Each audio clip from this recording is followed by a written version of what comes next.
I thought, okay, never mind, let me see how an engineering company is. And I must say that after I've done my work there, after I've done my 22-week course there, I really wouldn't mind being an engineer in Philips right now, because engineering is different in every company. For instance, in ExxonMobil it's different, for me it's different. We're engineering irons. You know, you open up the iron and you engineer the parts inside of it. So I don't know if I'm answering your question. Maybe I don't really have an answer to your question right now, but I'm trying to figure it out in my life too. How is my industrial attachment going to affect me, and how is it going to help me in my next job, in my job application in the future? But it definitely has widened my perspective in terms of the different kinds of engineering they have out there. And maybe right now I'm more comfortable in working with Philips or something like that. I don't know. I don't know if I'm answering your question. I hope I am, but yeah, at least. Yeah. Okay. Thank you. Are there any more questions from the floor? No? Okay. Professor O, would you like to add on anything? So we will end the Q&A session. I'd like to invite the guest speakers to come forward. Professor O, we'd like to invite you to present to them tokens of appreciation.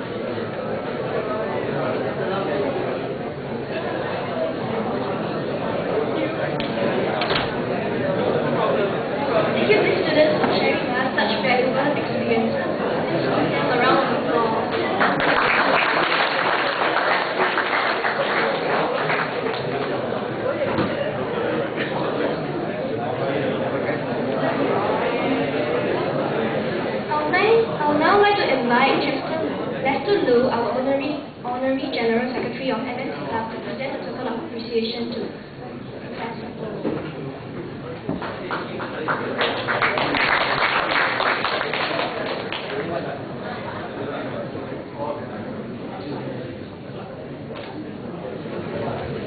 Thank you, Professor O. We will now have a 10-minute break.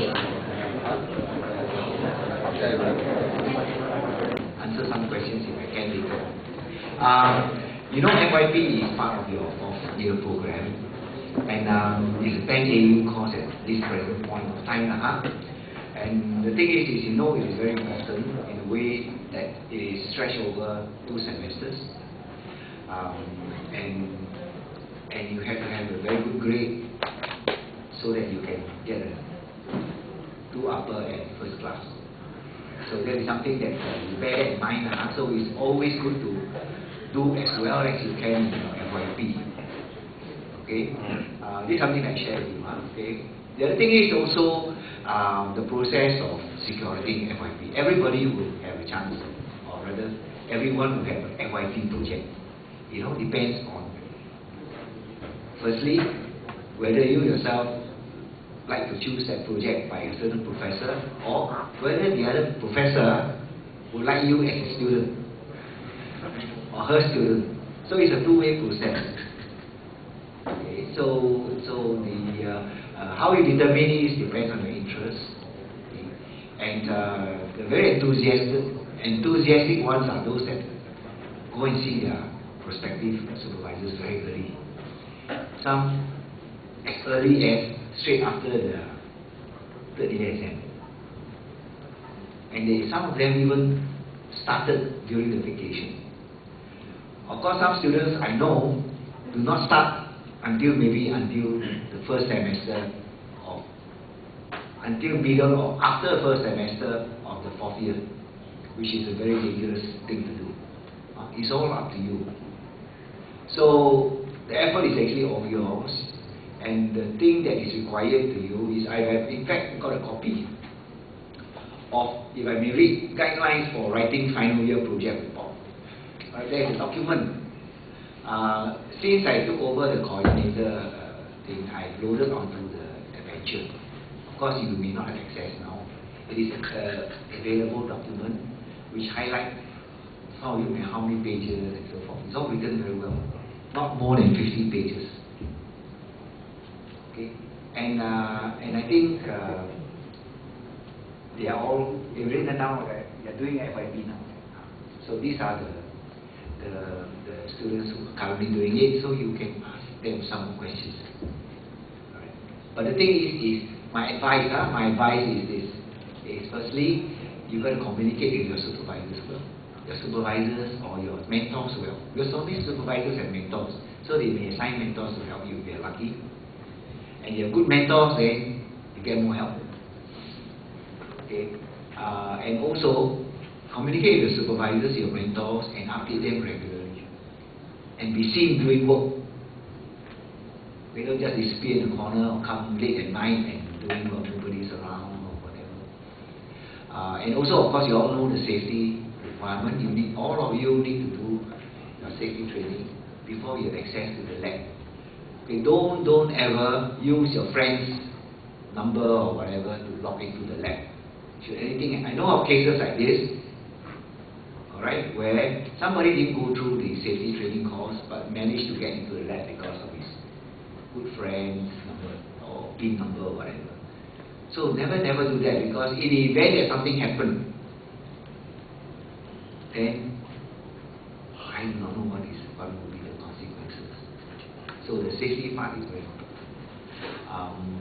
I think, and of course you have an examiner at the end of the semester, depending on when you start, semester 1, semester 2, end of semester 2, you have the examiner allocated to you. And then the duration normally is about half an hour. We have allocated half an hour slot for which you are expected to do your presentation. Yeah, okay, so this is basically what I just want to share with you. Of course, there are any further questions, myself and Eddie plus our two prominent speakers sitting here. Okay, thanks. Now, our student speakers to share with you more about their FYP experiences. We'll start off with Stephen, who's actually doing on solar cells.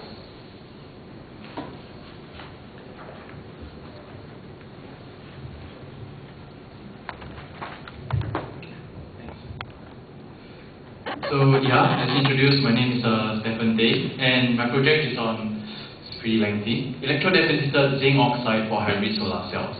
I'm doing this under the supervision of Dr. Lydia Wong.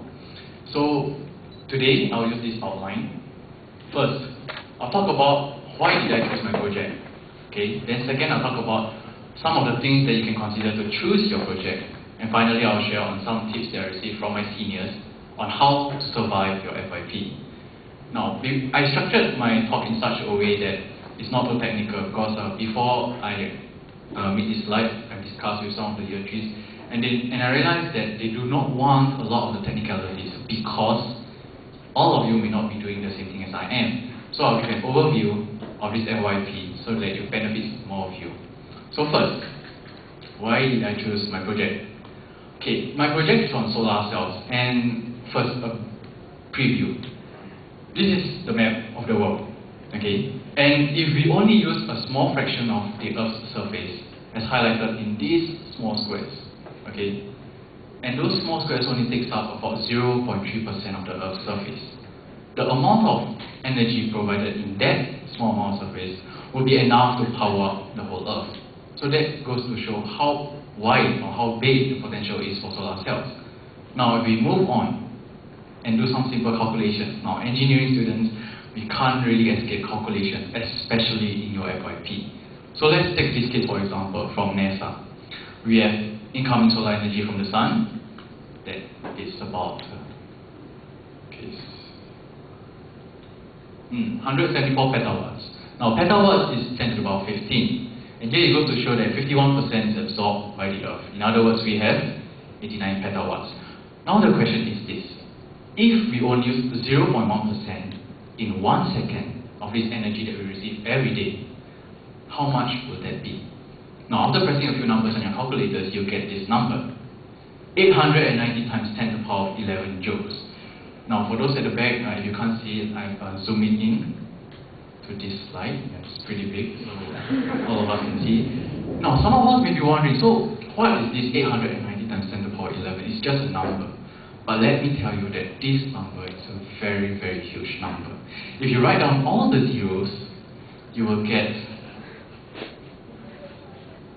this many zeros. And then you may ask, so what does this string of lines or numbers mean? Now, this is how I'm going to relate this number to all of us. You are all very fortunate that, in your third year, and I see some first year, in your first year you have McDonald's here. When I was in my first year, there weren't any McDonald's. And if we translate this energy, okay, to the number of double cheeseburgers, okay, one double cheeseburger contains about 440 kilocalories, which is, if you multiply by the kilocalorie, which is the amount of energy to increase 1 kg of water by 1 degree Celsius. By 4th year, you know all this, at the back of your hand. So how many double cheeseburgers do you get? It's pretty big. How many? Well, and you like to make a guess. With 890 times 10 to the power of 11 joules, and you take all that energy and you convert it into double cheeseburgers, how many double cheeseburgers do you get? Anyone would like to make a guess? Okay, very responsive. The answer is this. You will get about 50 million double cheeseburgers. And that is using only 0.1% of the sun's energy in 1 second. Now, this amount of double cheeseburgers will last you for how many years? 45,000 years, assuming you live that long. And I can guarantee by the end of that time period, you will look like a burger yourself. Now that is double cheeseburgers. Now, how about Farmville? I see a lot of my friends playing Farmville while doing their FYP. So, if you use that amount of energy to play Farmville, 819 times 10 to the power of 11 joules, okay, my new is joules. How long can you play Farmville for? You got 50 million double cheeseburgers. How about Farmville? How many hours do you think it's worth? Again, very responsive. This is the answer that you can get. Okay, you get 10,000 years of Farmville. I presume you have farmed all your friends' area by that time. You may deserve a golden charcoal or something like that at that time. But this goes to show the amount or the large potential that solar energy has. And all this you can do in just 1 second using only 0.1% of the Earth's surface. That is big. And the Singapore government has realized that this is a big number. Hey, you can get 50 million double cheeseburgers. So why don't we, make something or invest in it? And true enough, there are applications in Singapore. Okay, if you go in 313 at Somerset, you realize that there are actually solar panels, okay, at the trellis and the metal roof. And if you walk again, you realize that there are also solar panels at Serangoon in HDB flats. Now this is how you say the government's confidence in how large the potential for solar cells is. So with this in mind, I chose a project on solar cells because I'm interested in this, and that is why I see a future in this, and I want to involve myself in this future. So that was the first part of my talk, okay? So now I'll talk about how to choose your project. I've chosen mine, and sooner or later you have to choose yours. Now I'll share with you some of the tips on how to choose your FYP project. First, choosing a topic, okay? Now, topics. Topics don't just pop out of the air, okay? You have to go around, ask, research, and really find out what you like. But my advice for all of you is, choose a topic that you like. My senior told me this, marriage is for life, but an FYP is for a year. If you choose the wrong topic, it's going to be a very, very tiring and dreadful year for you. Hence, if it is possible, try to identify something or a topic that you like. It could be bio, it could be polymers, it could be anything. As long as you like it, then it's good for you. But choosing a topic that you like is only one small part. There are also other things to think of. For example,